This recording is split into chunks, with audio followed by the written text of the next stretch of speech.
paz do Senhor Jesus a todos, bom dia. Abra sua Bíblia no livro de Provérbios, capítulo 13. O capítulo de hoje vai falar de uma instrução entre os justos e o ímpio, aquele que guarda e aquele que não guarda a sua palavra. Vai falar das consequências de cada um. Consequências tanto positivas quanto negativas. E quando falamos consequência, pode vir em nossa mente algo ruim, mas a consequência ela deriva de um conjunto de ações que nós praticamos, né? Nós colheremos as consequências, colheremos bons frutos ou frutos ruins conforme as nossas atitudes. Então o capítulo começa dizendo que o filho sábio ele atende à instrução do pai, mas o escarnecedor ele não ouve a repreensão. E o filho, ele pode ser visto de duas formas, né? O filho, o filho terreno, como Deus sendo pai para conosco. Então aqui nós podemos dizer que filhos são aqueles que têm intimidade com o Senhor. E também o filho, nossos filhos podem ser aplicados aqui também de uma forma prática, nesta leitura, neste entendimento. Então aqui fala da consequência do filho, tanto o terreno, tanto a figura nossa referente ao nosso pai. Então a consequência deste filho que não escuta a instrução do pai é que ele escarneça, que ele zombe, da palavra. E quantas pessoas nós vemos que zombam de Deus com as atitudes, com palavras, não querem saber de Deus porque muitos não querem largar o pecado, não querem largar os vícios, e nós sabemos que o pecado ele cega as pessoas, E quanto pior esteja a condição espiritual da pessoa, mais ela precisa de amor, mais ela precisa de atenção. Então nós que estamos sendo aqui discipulados pela palavra de Deus, nós que buscamos nos parecer com Cristo, nós devemos olhar para as pessoas com olhos espirituais. Em Hebreus 12, versículo 6 vai dizer: pois o Senhor disciplina a quem ama e educa todo aquele a quem recebe como filho. Olha que coisa mais linda! O Senhor, Ele educa, o Senhor, Ele vai corrigir aquele a quem Ele ama. Então, muitas vezes você pode se perguntar: Senhor, por que isso está acontecendo comigo?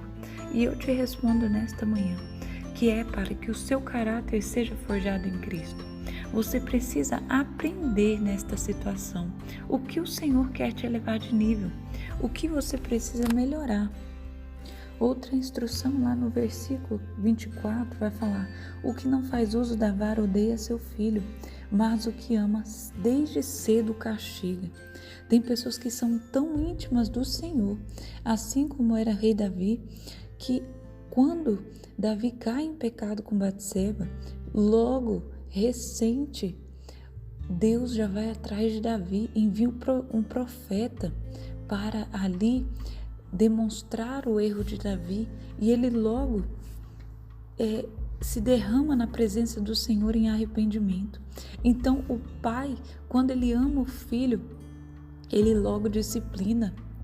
Tem pais que são rigorosos porque o amor deles é tão grande que ele não quer deixar acontecendo as coisas. Ele não tem preguiça de educar. Então que você entenda esse cuidado e esse amor com o Senhor. Ele não deixa você se perder. Ele logo te corrige. E todas as provações, elas vêm na vida do crente, na vida daquele que está buscando o Senhor em espírito e em verdade e em fazer o que é certo. Na vida destes, o Senhor os disciplina, ou o Senhor, a melhor palavra não é a disciplina, porque a disciplina vem para aqueles que não estão no centro da vontade do Senhor.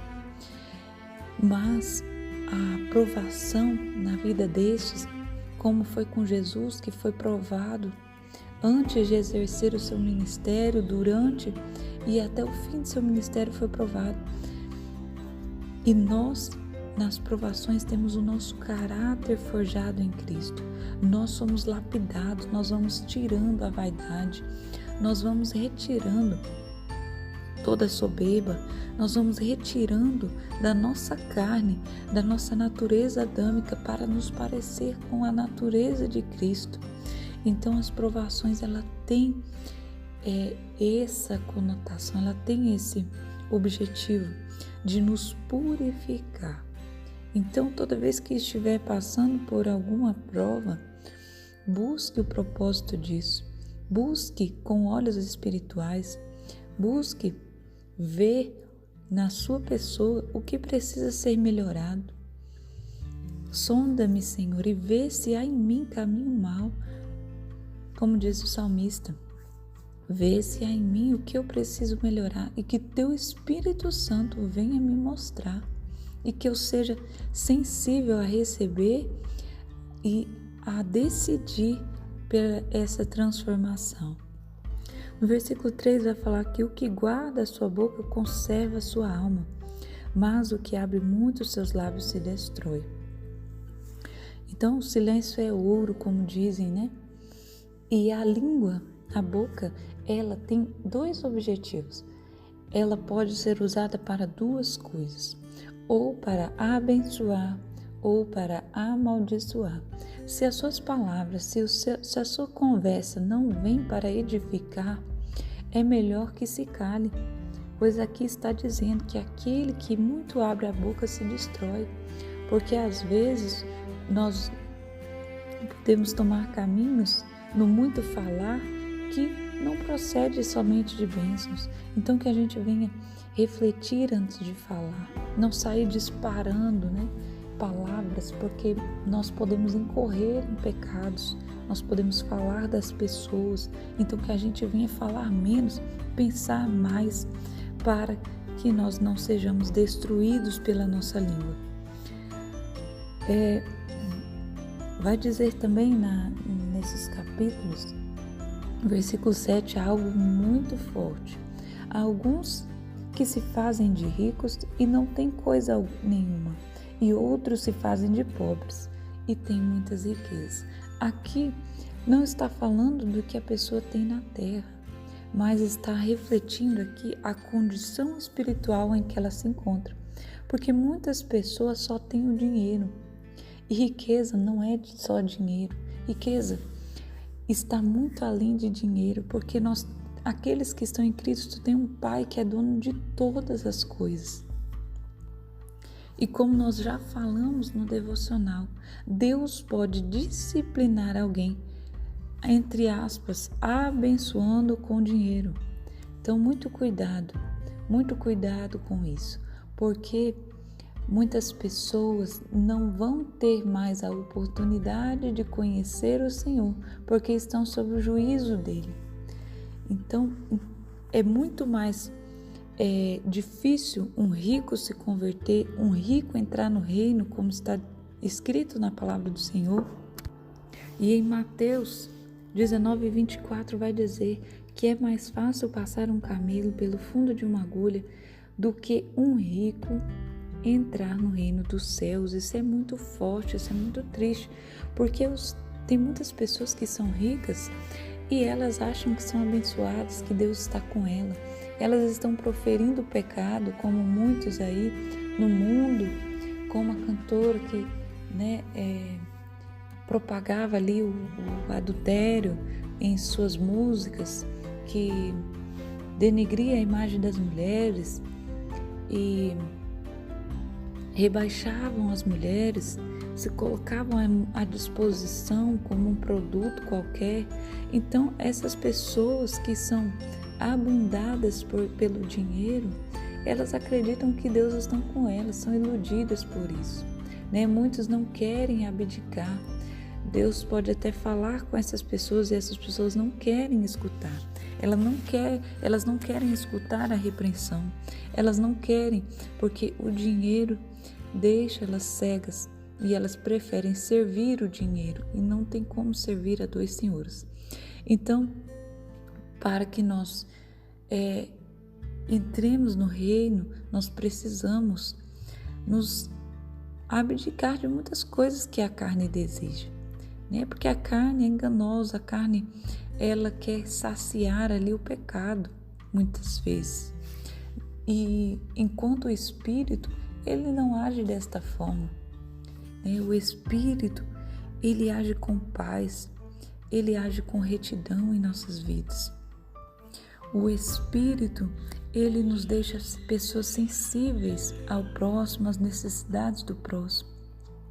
O Espírito Santo em nós, ele não se vangloria, ele não quer riquezas somente para si. Não que uma pessoa que esteja em Cristo não queira o conforto, mas ela começa a pensar no próximo, né? Ela é sensível, ela não consegue ver o próximo e não fazer nada.